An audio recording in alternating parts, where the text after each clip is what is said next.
Very good afternoon. Very good afternoon, all of you.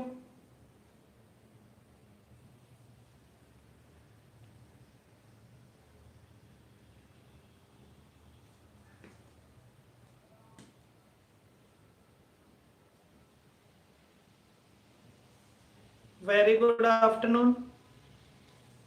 फटाफट से join करें. Good afternoon नवीन.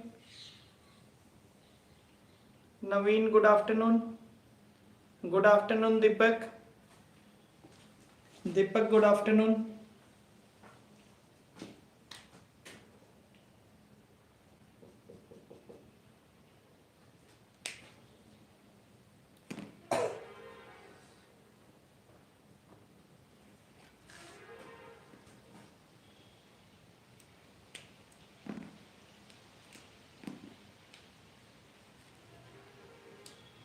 प्रशांत good afternoon.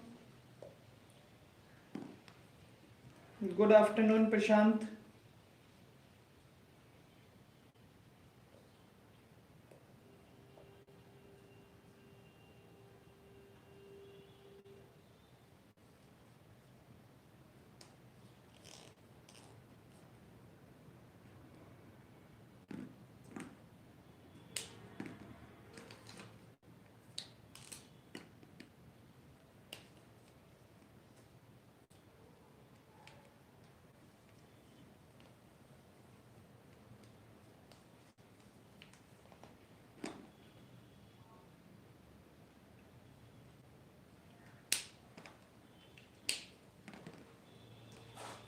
चलिए बेटा, कल मैंने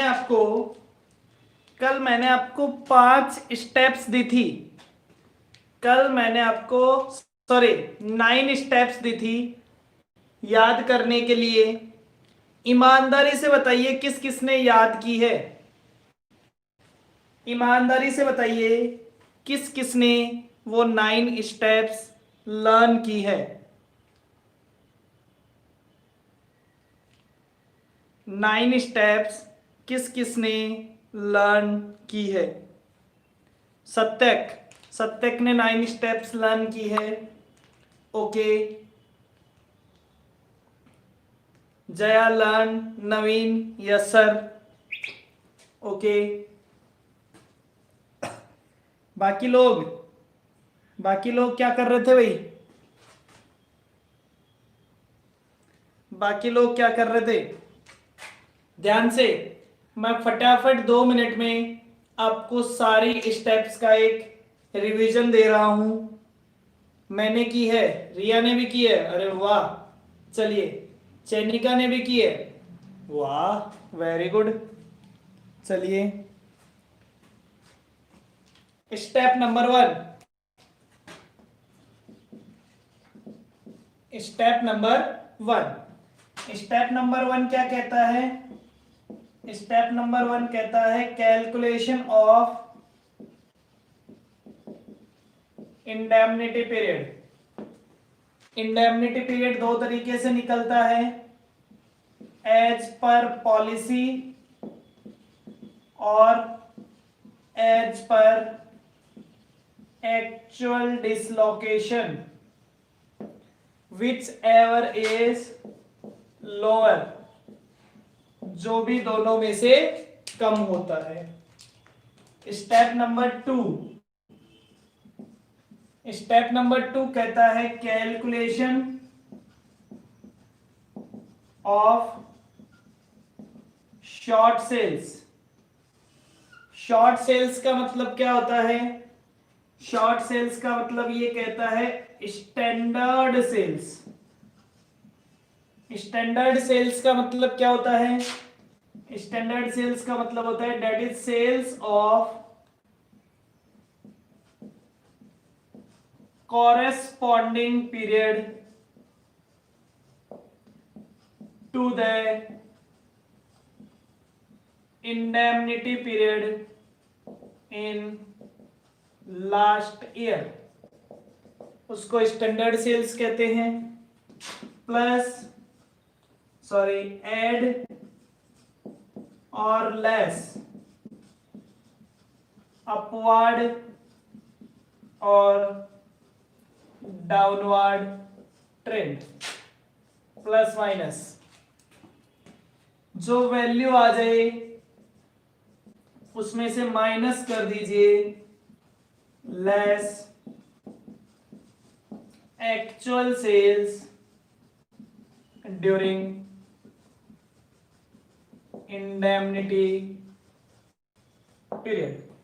तो ये आ जाएगी आपके पास short sales. Step number 3, step number 3 क्या कहता है? Calculation of GP rate. GP rate का फॉर्मूला क्या? Net profit of last financial year plus insured standing charges divided by sales of last financial year multiplied by 100। Step number 4, loss of profit. ये क्या होता है? Short sales multiplied by GP rate.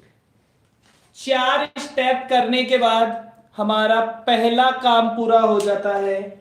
जैसे ही हम 4 steps को पूरा कर लेते हैं, हम कह सकते हैं कि हमारा लॉस ऑफ प्रॉफिट आ गया।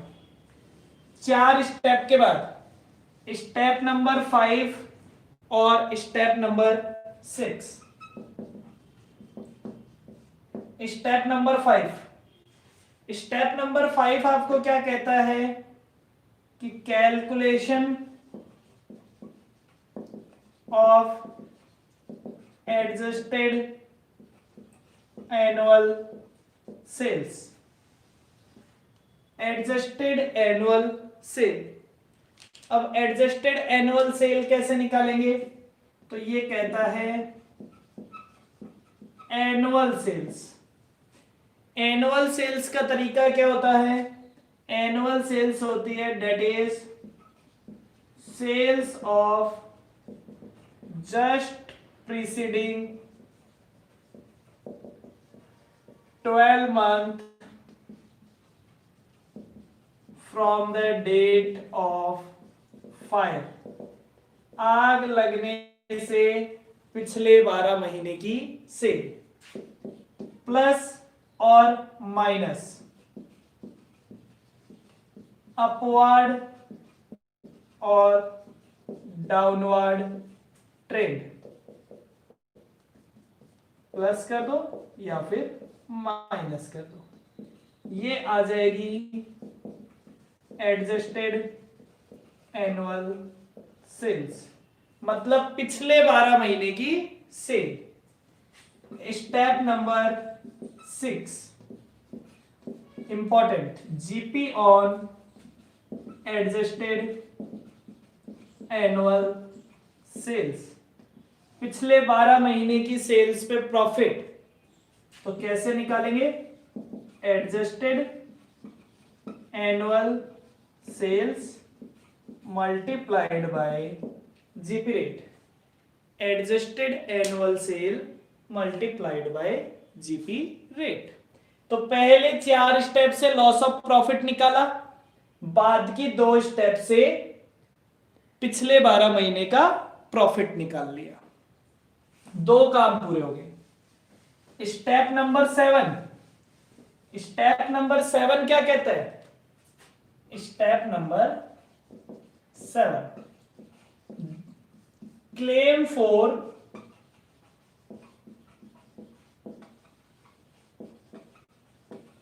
Additional working expense. Additional working expense के लिए क्लेम। कितना क्लेम? तो तीन चीजें, ए, बी और सी। सबसे पहला actual additional working expense, actual value. Second, ये कहता है increase in additional, sorry, increase in sales due to additional working expense multiplied by GP rate. मतलब जो आपने एक्स्ट्रा खर्चे किए हैं, उन एक्स्ट्रा खर्चों की वजह से आपकी सेल में कितना इंक्रीज हुआ है, multiplied by GP rate. Step number 3, additional working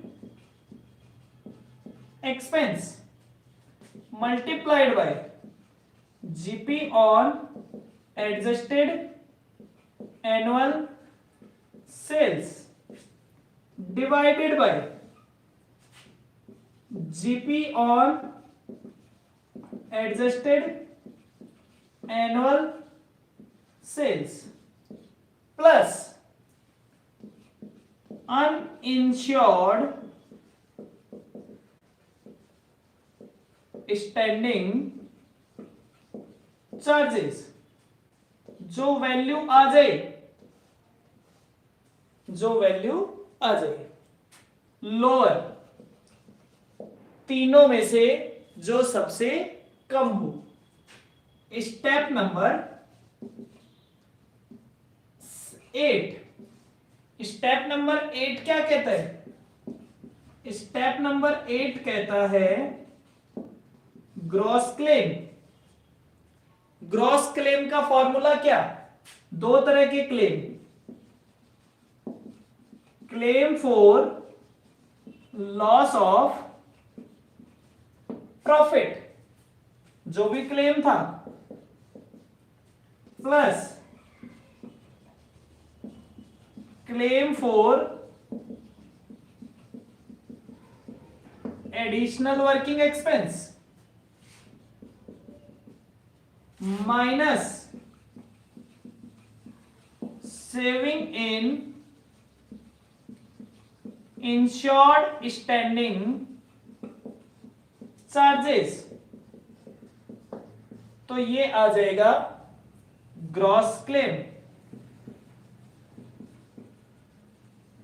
ये लीजिए सर, एक बार ग्रॉस क्लेम आ गया तो फिर तो लास्ट स्टेप लगानी है net claim.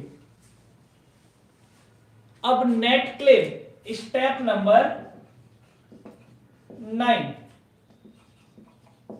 Net claim. Net claim कैसे निकलेगा? नेट क्लेम के लिए दो चीजें, कौन कौन सा? सबसे पहले तो वही तरीका लिखने का, पॉलिसी अमाउंट कितना है,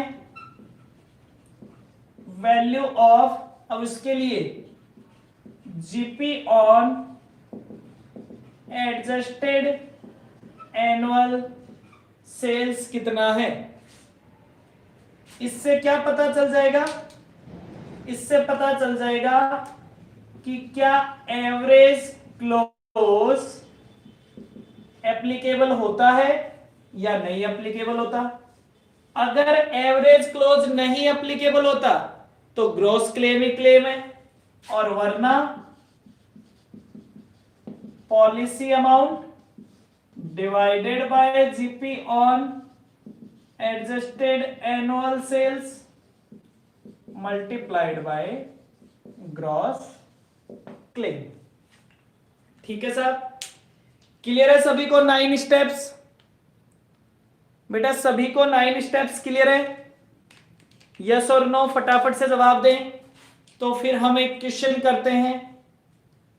आपको अगर 9 स्टेप्स क्लियर है तो हम फटाफट से एक पूरा क्वेश्चन सॉल्व करते हैं। क्वेश्चन नंबर 16, फटाफट से रीड आउट कीजिए क्वेश्चन नंबर 16। आपकी शीट पे से रीड आउट कीजिए क्वेश्चन नंबर 16।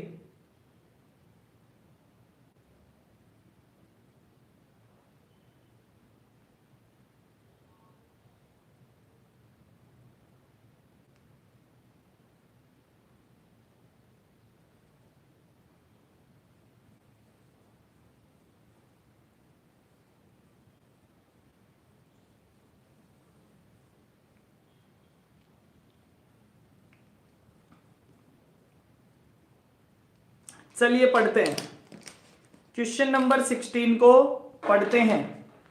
क्या लिखा हुआ है क्वेश्चन नंबर 16 में? Question number 16, A fire occurred on 1st February 2001 in the premises of pioneer limited, A retail store. Pioneer limited क्या है? एक रिटेल स्टोर है। And business was partially disorganized up to 30th June 2001. The company was insured under a loss of profit for rupees 1,25,000 with a 6-month period indemnity. From the following information, compute the amount of claim under the loss of profit policy. Compute the amount of claim under loss of profit policy. Actual turnover from 1st February to 30th June, 1st February to 30th June 2001, rupees 80,000। ठीक है साहब, एक बात बताइए, और फिर दे रखा है इंडेमनिटी पीरियड। तो क्वेश्चन पढ़ने के बाद क्या आप इंडेमनिटी पीरियड का पता लगा सकते हो क्या बेटा? इंडेमनिटी पीरियड कब से कब तक होगा? स्टेप नंबर 1, इंडेमनिटी पीरियड कब से कब तक होगा? सबसे पहले बताया कि साहब स्टेप नंबर 1, मैं सॉल्यूशन साथ साथ कर रहा हूं जैसे जैसे पढ़ते जा रहे हैं। Step number 1, indemnity period.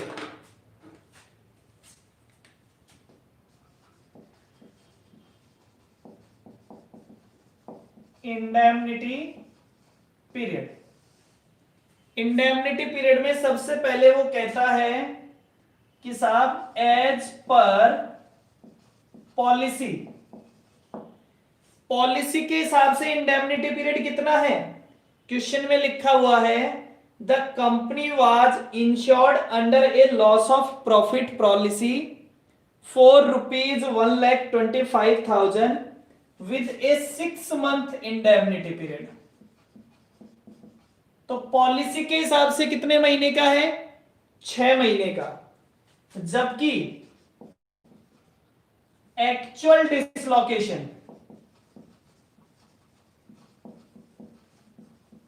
Actual dislocation कितना है बेटा? आग कब लगी थी? आग लगी थी 1st February को। तो फरवरी, मार्च, अप्रैल, मई और जून, फरवरी, मार्च, अप्रैल, मई और जून, 30 जून तक कितने महीने हो गए? फरवरी, मार्च, अप्रैल, मई, जून। एक्चुअल हो गए 5 मंथ। तो एक बात बताइए, इंडेमनिटी पीरियड 6 महीने होगा या 5 महीने? इंडेमनिटी पीरियड होगा 5 मंथ। ये 5 मंथ कब से कब तक होंगे? ये 5 मंथ होंगे 1st February 2001 से लेके 30th June 2001। क्लियर है?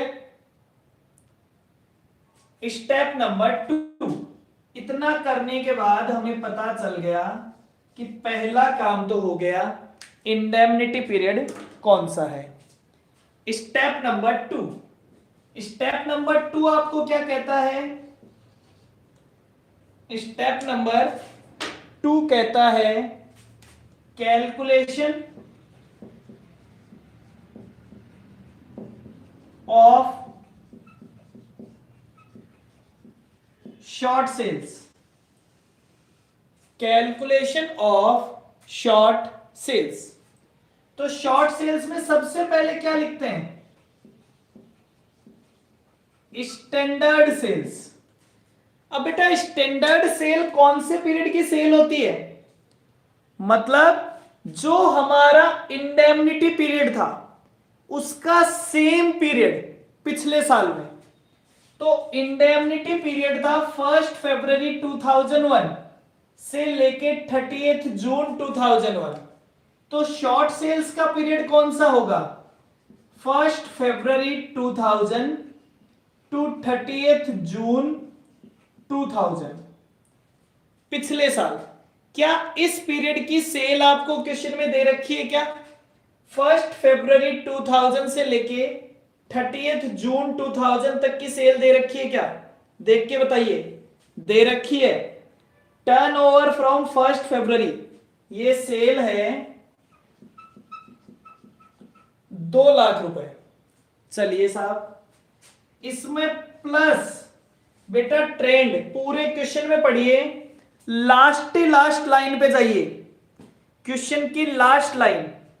It has been agreed that an adjustment of 15% be made in respect of the upward trend. ये कह रहा है कि एक 15% का एडजस्टमेंट कर दीजिए अपवर्ड ट्रेंड का। तो upward trend plus upward trend at the rate 15%। तो पिछले साल सेल थी 2 लाख, उसमें 15% इंक्रीज हो जाएगा, तो 2 लाख का 15% 30,000। मतलब इस इंडेमनिटी पीरियड में कितनी सेल होनी चाहिए थी? सेल होनी चाहिए थी 2,30,000। लेस कर दीजिए actual sales during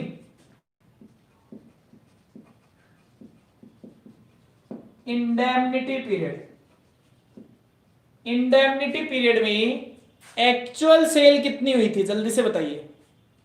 indemnity period का मतलब 1 फरवरी 2001 टू 30 जून 2001। मैं एक बार लिख के समझा रहा हूं, दोबारा डेट नहीं लिखूंगा बार बार। 80,000। तो ये मेरे पास क्या आ जाएगा? ये आ जाएगा शॉर्ट सेल्स। शॉर्ट सेल्स का अमाउंट कितना हो गया? शॉर्ट सेल्स का अमाउंट हो गया 1,50,000। शॉर्ट सेल्स का अमाउंट आपके पास आ गया बेटा 1,50,000। चलिए step number 3। Step number 3, step number 3 आपको क्या कहता है? स्टेप नंबर 3 कहता है कैलकुलेशन ऑफ जीपी रेट। अब जीपी रेट निकालने का फॉर्मूला क्या होता है? आपको स्टेप याद होनी चाहिए। Net profit of last financial year, पिछले साल का नेट प्रॉफिट। पिछले साल का नेट प्रॉफिट कितना था? पूरे क्वेश्चन में आपको दिया हुआ मिलेगा, जल्दी से बताइए। पिछले साल का नेट प्रॉफिट क्वेश्चन में कहीं ना कहीं दिया हुआ मिलेगा।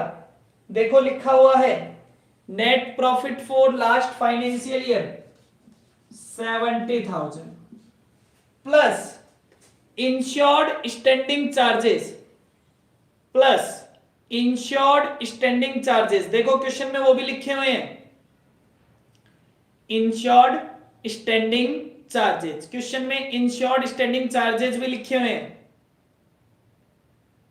56,000 divided by sales of last financial year. Sale बोल दो या टर्नओवर बोल दो, एक ही बात है। Turnover of last financial year, बड़ा ध्यान रखें, last financial year 4,20,000 multiplied by 100, multiplied by 100 कितना आ गया? 70,000 plus 56,000 divided bye 420 multiplied by 100, that is 30% on sales, 30% on sales। Step number 4, step number 4 आपको क्या कह रहे हैं? Step number 4, step number 4, step number 4 आपको कहता है loss of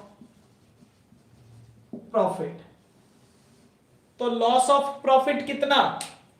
short sales 1,50,000 multiplied by GP rate 30%, तो शॉर्ट सेल्स कितनी आ गई? 45,000। शॉर्ट सेल्स का अमाउंट कितना हो गया? 45,000। क्लियर है?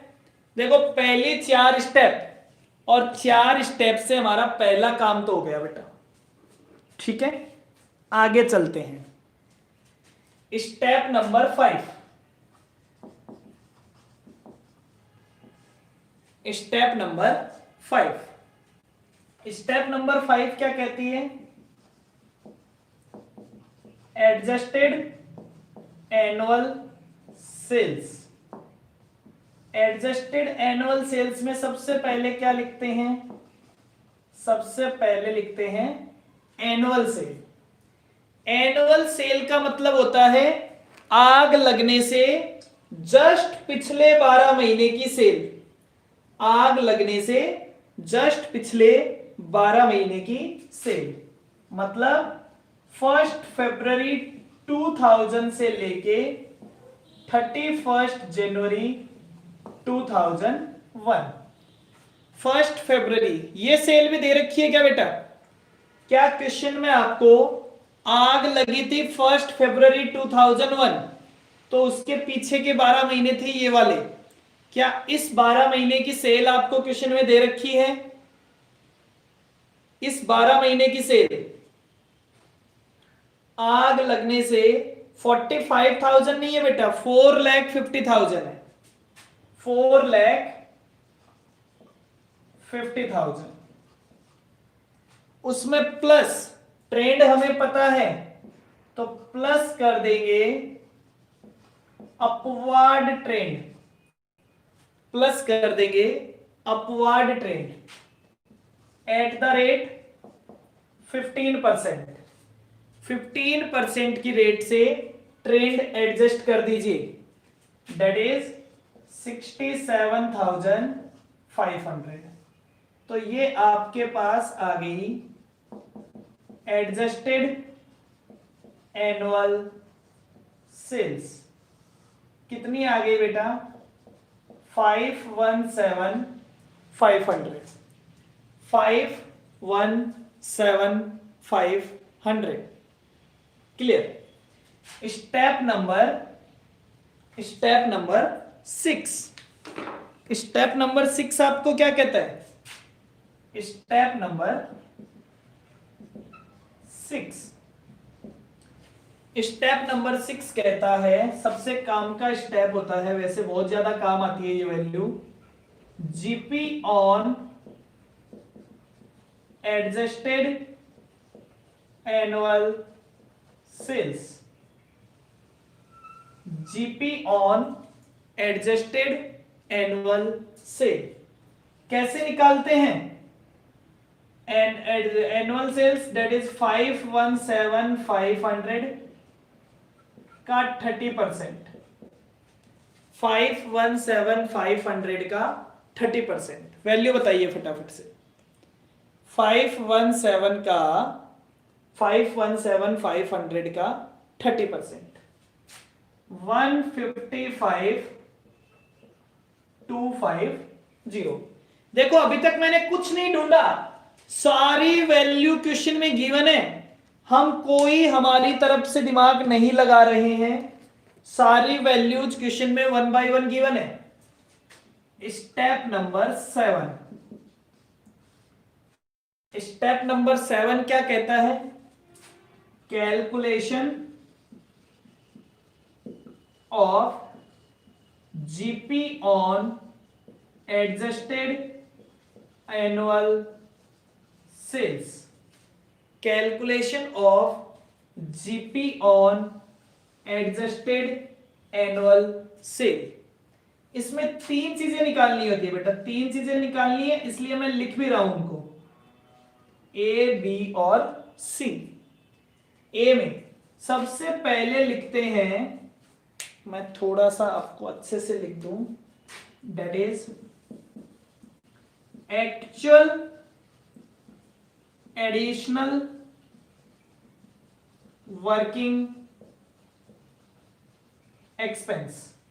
ढूंढ के बताइए क्वेश्चन में कहां पे लिखा हुआ है एक्चुअल। देखो पैराग्राफ में लिखा हुआ है the company incurred additional working expense amounted to ₹6,700।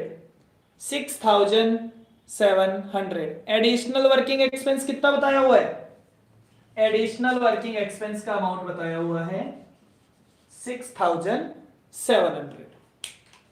Step number 2, step number 2 ये कह रहा है कि increase in sale due to additional working expense. एक बात बताओ बेटा, increase in sale due to additional working expense. अब एक ये पता कब चलेगा? खर्चा करने की वजह से कितनी सेल हुई, ये कैसे पता चलेगा?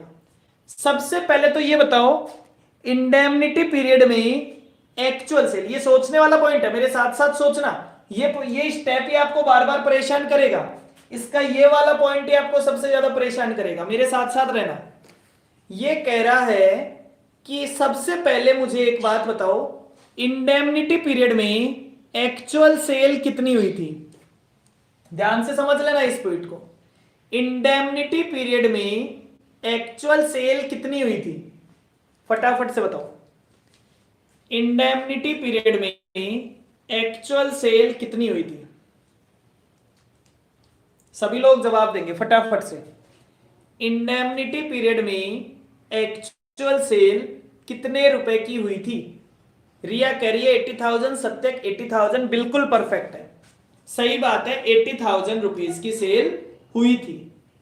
लेकिन ये सेल तब हुई थी जब आपने 6,700 रुपए खर्च किए थे।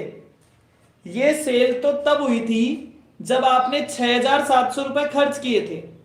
अगर आप ये 6,700 रुपए खर्च नहीं करते तो कितनी सेल होती? क्या कुछ बताया हुआ है क्या क्वेश्चन में ऐसा? अगर ये 6,700 रुपए खर्च नहीं करते तो कितनी सेल होती? क्या ये क्वेश्चन में बताया हुआ है? नहीं बताया हुआ। कहीं भी क्वेश्चन में कोई इंफॉर्मेशन ऐसी नहीं है कि अगर ये 6,700 रुपए खर्च नहीं करते तो कितनी सेल होती। अगर ऐसी इंफॉर्मेशन क्वेश्चन में दी हुई होती तो मेरे लिए बड़ा अच्छा काम हो जाता कि 6,700 रुपए की वजह से कितनी सेल हुई है, लेकिन ऐसा कुछ भी नहीं बता रखा, तो ये तो प्रॉब्लम हो गई। हमें मानना पड़ेगा, तो क्या मैं ऐसा मान लूं कि भैया अगर 6,700 खर्च नहीं करते तो 50,000 की होती? फिर सत्य कहेगा नहीं सर मैं तो 40,000 मानूंगा, नवीन कहेगा नहीं सर मैं तो 45,000 मानूंगा, अक्षिता कहेगी मैं तो कुछ मानूंगी नहीं, रिया कहेगी कुछ हुई नहीं, तो सब अपनी अपनी मर्जी से मानेंगे। तो मैंने कहा भैया दो ही काम हो सकते हैं, ये तो या तो ये 80,000 पूरा का पूरा 6,700 रुपए की वजह से हुआ है, या फिर 6,700 रुपए की वजह से एक भी रुपए की सेल नहीं हुई। दो ही बातें मान सकते हैं, या तो पूरा का पूरा 80,000 हो सकता है उसने पास वाली दुकान किराए पे ली हो और उस दुकान में से सामान बेचना स्टार्ट कर दिया हो। तो या तो पूरे के पूरे 80,000 इस 6,700 की वजह से हुए हैं या कुछ भी नहीं हुए। तो अब अगर हम मान लें कि कुछ भी नहीं हुए, अगर कुछ भी नहीं होता तो ये 6,700 रुपए खर्च क्यों करता? अगर इस 6,700 रुपए खर्च करने की वजह से 1 रुपए की भी सेल नहीं होती तो ये 6,700 खर्च क्यों करता? तो लॉजिकली केवल एक ही बात बचती है कि ये पूरी की पूरी 80,000 की सेल इस 6,700 रुपए की वजह से हुई है। That is increase in sale due to additional working expense. अगर ये एडिशनल वर्किंग एक्सपेंस नहीं करता तो कोई सेल नहीं होती। तो मैं कह देता हूं 80,000 पूरी की पूरी सेल उसी वजह से हुई है। अब इस 80,000 पे कितना कमाया है? जीपी रेट 80,000 मल्टीप्लाइड बाय 30%, तो वैल्यू कितनी आ गई? वैल्यू आ गई 24,000। वैल्यू आ गई 24,000। स्टेप नंबर 3, तीसरी स्टेप में एक फॉर्मूला दिया हुआ है, मैं लिख नहीं रहा हूं, केवल आपसे वैल्यू पूछ रहा हूं। फॉर्मूले में सबसे पहले क्या लिखना है? फॉर्मूले में सबसे पहले लिखना है additional working expense 6,700 multiplied by GP on adjusted annual sale. 6,700 multiplied by 155 250, that is GP on adjusted annual sale. Divide कर दीजिए GP on adjusted annual sale plus uninsured standing charges, plus uninsured standing charges. जल्दी से बता दीजिए बेटा, uninsured standing charges कितने थे? Uninsured standing charges कितने थे? मुझे जल्दी से बताएंगे आप सभी। अनइंश्योर्ड स्टैंडिंग चार्जेस कितने थे? टोटल स्टैंडिंग चार्जेस थे 64,000। अरे दीपक, ये अनइंश्योर्ड थोड़ी ना है, 56,000 तो इंश्योर्ड है। 56,000 तो इंश्योर्ड है, अनइंश्योर्ड पूछ रहा हूं। टोटल थे 64, उसमें से इंश्योर्ड थे 56, तो अनइंश्योर्ड हो गए 8,000। सॉल्व करके वैल्यू बता दो फटाफट, सॉल्व करके वैल्यू बता दो। इसको सॉल्व करने का तरीका क्या होता है? इन दोनों को मल्टीप्लाई करो और फिर 1,63,250 से डिवाइड कर दो। ऐसा मत करना पहले मल्टीप्लाई फिर इससे डिवाइड फिर इससे डिवाइड, दोनों को प्लस करके एक साथ डिवाइड करेंगे। वैल्यू बता दीजिए जल्दी से। रिया गलत आ रही है, आपने गलत डिवाइड किया है। 6,700 मल्टीप्लाइड बाय 155 250 डिवाइडेड बाय 1,63,250, 1,63,250 से डिवाइड कीजिए। आपने वैल्यू गलत लिखी रही है, दोबारा से कीजिए, दोबारा से करेंगे सही आंसर आएगा। धीरे धीरे, जल्दी क्या है, कहां भाग के जाना है? कहीं नहीं जाना, हम भी यहीं आप भी यहीं।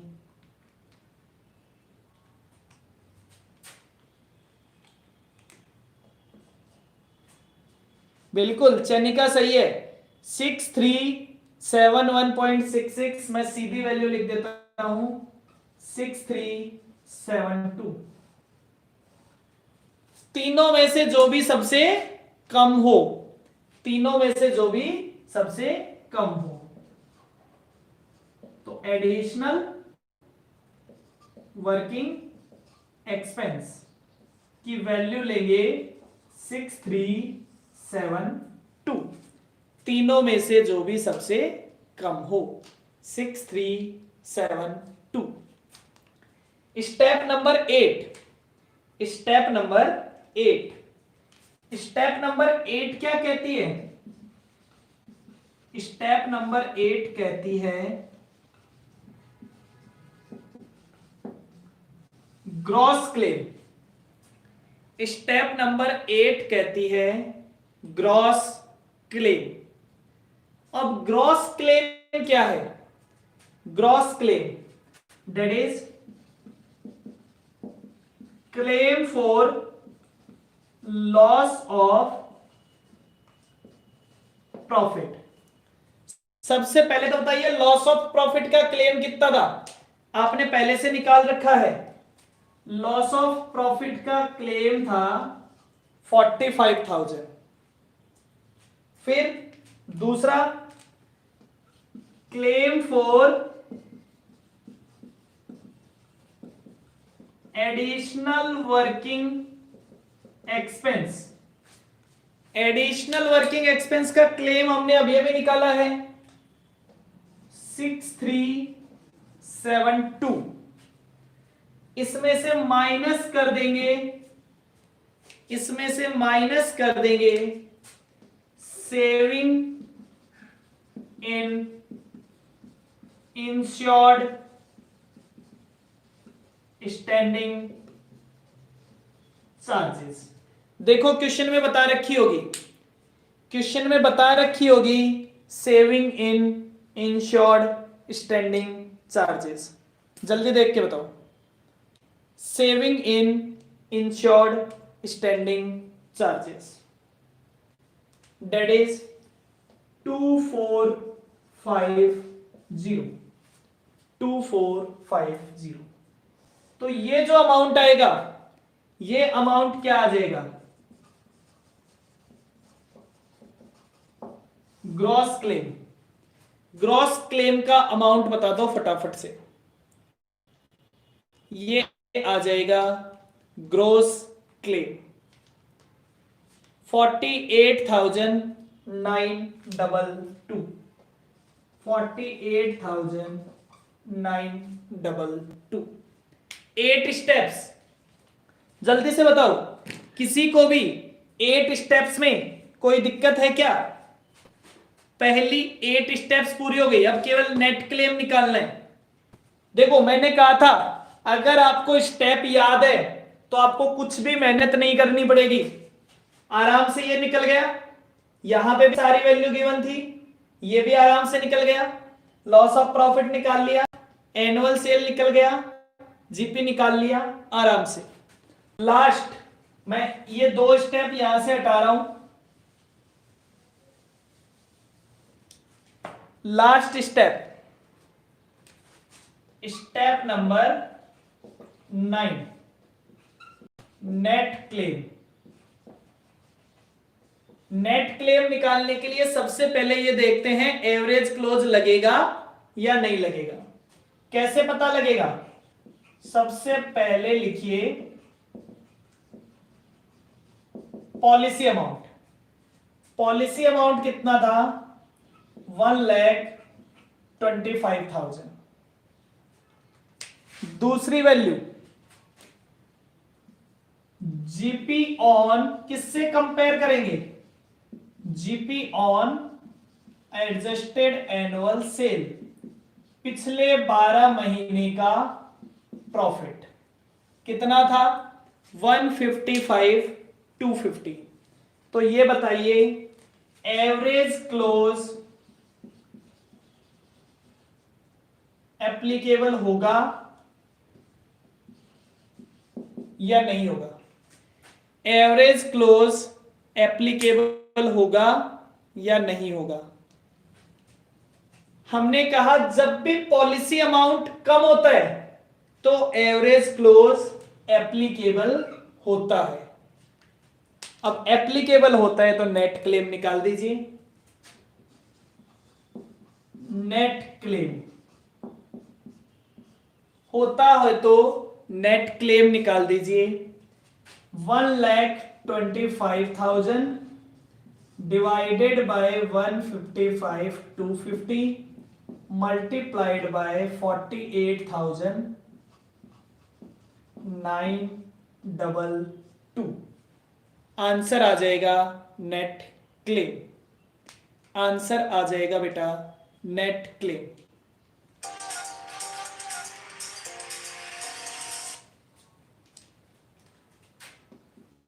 थ्री 9390 ये लीजिए बेटा। क्लियर? आराम से। सर तो अब हम क्या करेंगे? सर अब हम क्या करेंगे? मैंने कहा बेटा क्वेश्चन नंबर 17, 18, 19, 20 चारों क्वेश्चन आपके होमवर्क हैं।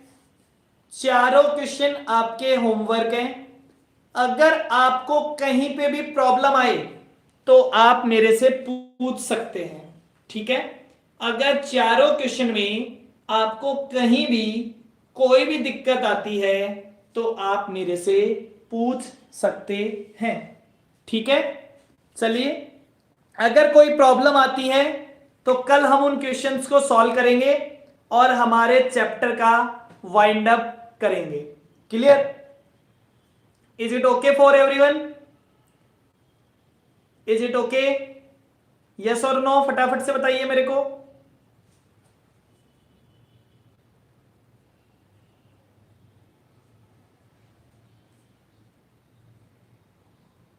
यस। चलिए बेटा, आज के लिए इतना ही। Bye bye, thank you.